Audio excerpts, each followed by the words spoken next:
Mouse Minutes, where we rate Disney experiences on a classical grading scale in 10 minutes or less, or your podcast is free. I'm your co-host, Jordan. And I'm your other co-host, Whitney. And Whitney, today we're grading something unique, something special, something festive, something holiday-ish.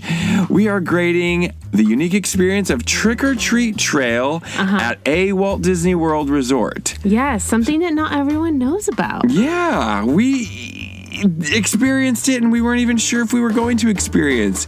But we do all this to help you decide if it's a hit or if it's a skip for your next trip. Whitney, did you just look at my grade? Don't look. I didn't Don't look. Okay. I didn't look. All right. Just if this is your first time listening, we don't share each other's grades before we actually get on air. No. So we want to keep the radio show brief. We're going to keep it in 10 minutes or less. So you're not going to get this for free. I'm sorry. But Whitney. We accept PayPal. Yeah. Can you give us a little bit of background on... You looked now. I just saw you look. I didn't look. Okay. Can you give us a little bit of background on Trick or Treat Trail at a Walt Disney World resort? Okay, so let's go back to the 1990s. Oh, easy. Done. All right, there. Fort Wilderness. I'm there in my mind. In Fort Wilderness in the 1990s. Okay. Fort Wilderness was the first adopter for trick-or-treating at a resort, but here's what they actually did. So not the Wilderness Lodge, but Fort Wilderness, which has the campgrounds. Yes, they called it Camper Treat. Oh, so cool. They would decorate, people would go from different campsites and actually trick-or-treat. So that happened in the 1990s, then Disney started to catch on, right? Okay, so people started doing it organically, just on their own? Organically. How fun. Then you could actually go to the front desk and get candy. Okay.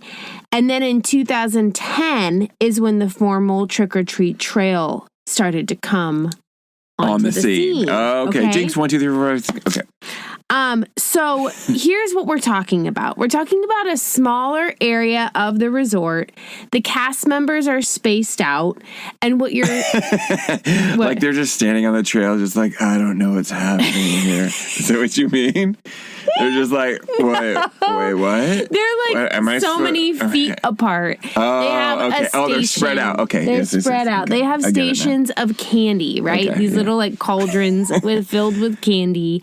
And so what you can do is take your kids to each station and gather candy. Yes. Okay. Sounds fun. Let's talk about where we see this. Now, they don't actually formally announce this because this isn't something that's super, super formal. Okay. It happens, but it's not something that's formal that they're announcing where this is happening. It's not like an official program. Correct. This is like what happens on resort property. Like, they're not going to announce that you can do a tie-dye Mickey shirt, which you can do. You can find it online. Yeah, okay. But they're not going to announce it as like an official Disney announcement. Like, they might put some signs up that say, hey, this is happening. So when you check into your resort, if you're going to be there for Halloween, you can ask them, and they probably, here's the thing, 2024, I looked up a lot of 2024, 2023. Yeah. Every single resort that I looked up had a trick-or-treat trail. Which we're recording this before, like, the start of Halloween week in 2025, right? So you're just looking at the last couple of years. Yeah. Like, did they do it? Did every resort do it? Okay. So we saw, like, Fort Wilderness, again, the Camper Treat, Old Key West, Port Orleans, both resorts, Riverside and French Quarter. Yeah. We trick-or-treated at Riverside. Right. So we'll share some of that experience. Yeah, and then all the other ones. I mean, I don't need to list them all. all of the other ones. Wait, some of them go around the lakes, which sounds like a lot of fun. I think that would be fun to do. So, some of the lakes. That's their trail? Nice. Yeah. Yeah. Like you got the yacht beach club, the boardwalk, so you could go around the lake, which was so fun. So fun. Looks like fun. Yeah. So that's kind of what I've got for you. Oh, one more thing.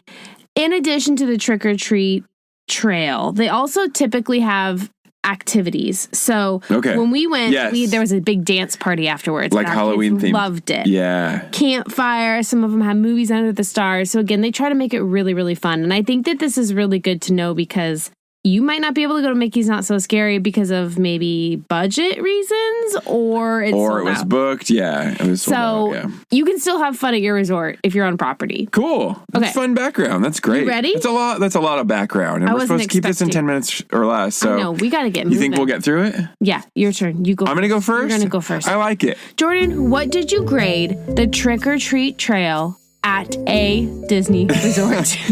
Whitney, thank you so much for asking me that question. I graded Trick or Treat Trail at a Walt Disney World Resort, the grade of a B+.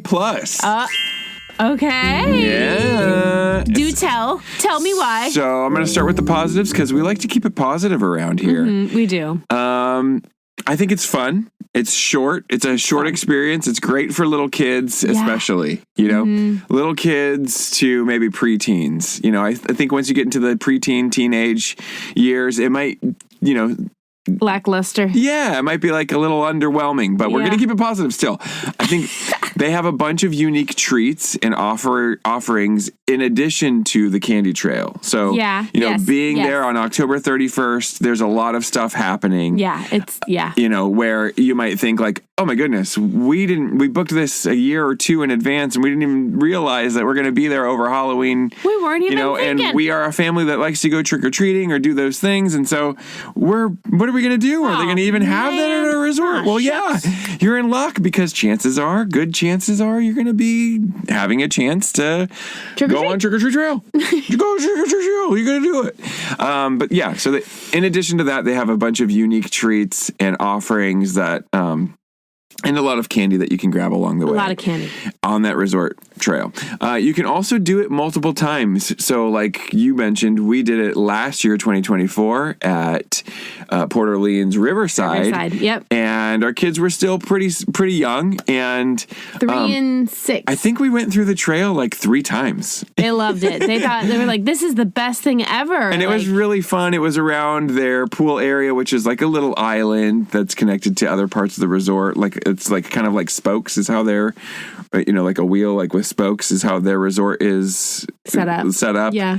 And so it was going around their pool area, which was really fun. All the events crew and lifeguards were out there manning those little tables, and it was just really fun.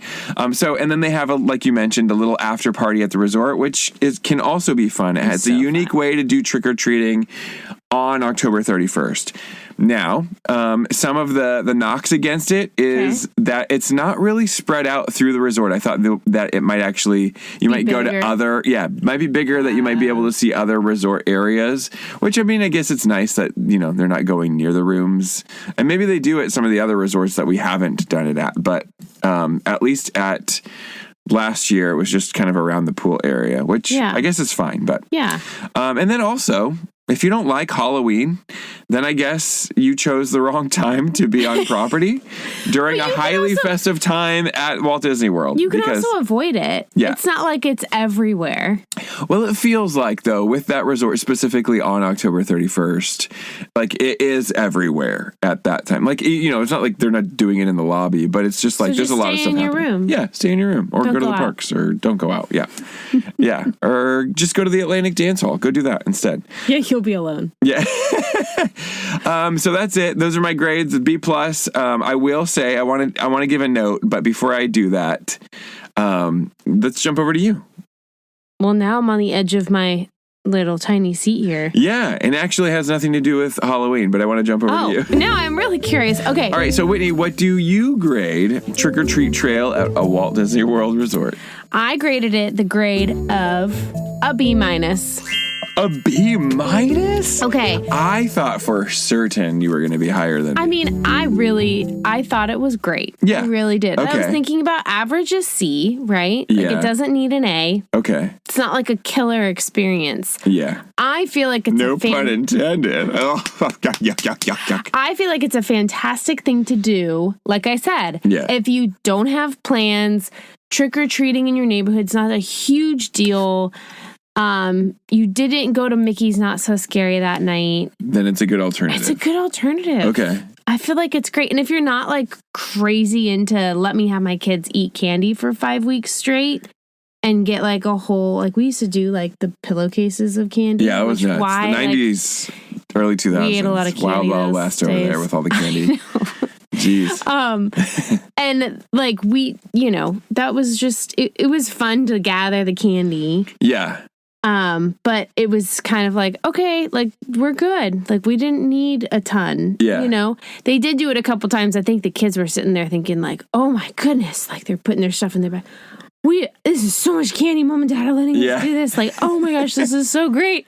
And then we were like, all right, 2 pieces. And they were generous. They are generous with the candy too. They give a lot of candy. I don't think they care. I mean, they probably have that stuff on like stockpile for Mickey's Not So Scary. Yeah, but it's not going to be like a huge assortment of candy. It's all pretty much that like the same was one types of my knocks. Oh, really? I'm sorry for taking that away from you. There's like like they maybe got a couple different bags. Sure. I feel like when you go for trick or treating, you get all these different random. Like you get like the the gummy worms, you get the milk duds, you kind of get like everything. Gummy worms, you get the milk duds, you get the so you kind of get everything, but this is like very like specific. Like it's like we partner with Mars. Yeah, and that's the that's the candies you get. Mars, Skittles. So that's what I have to say. I will say that our daughter likes to dance.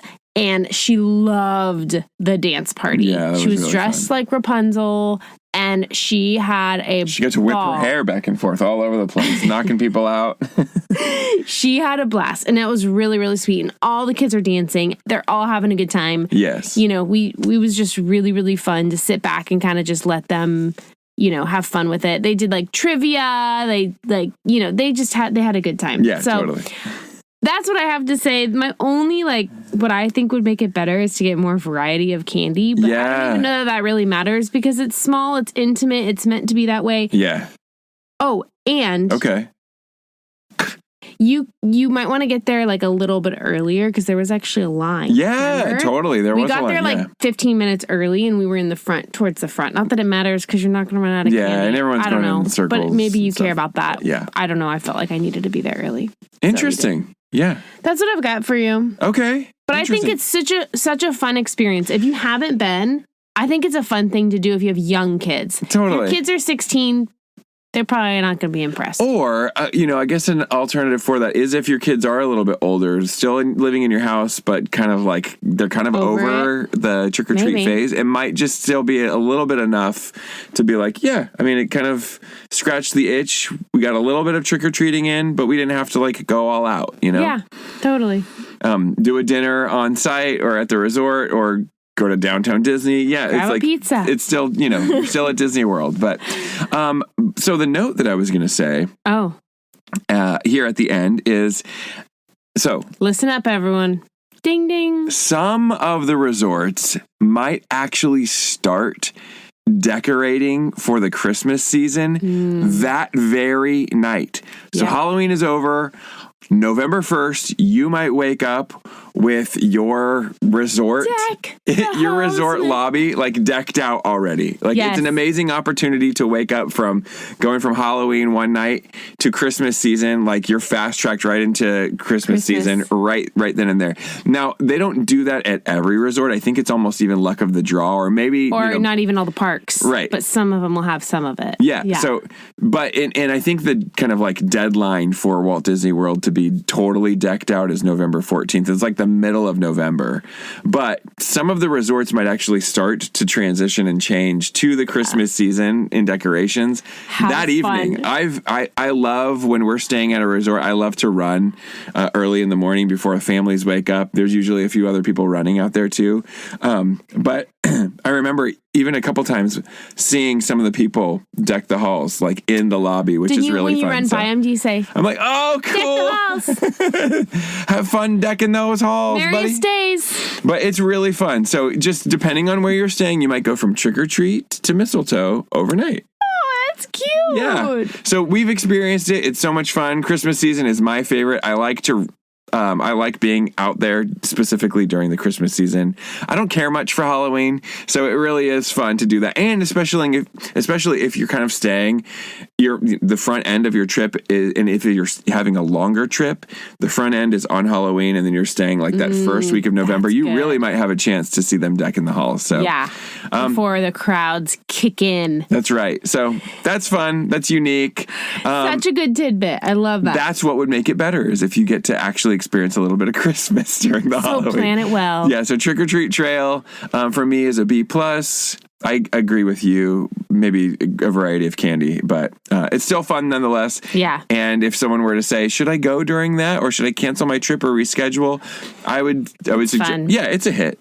I would say do it. It's really fun. Yeah.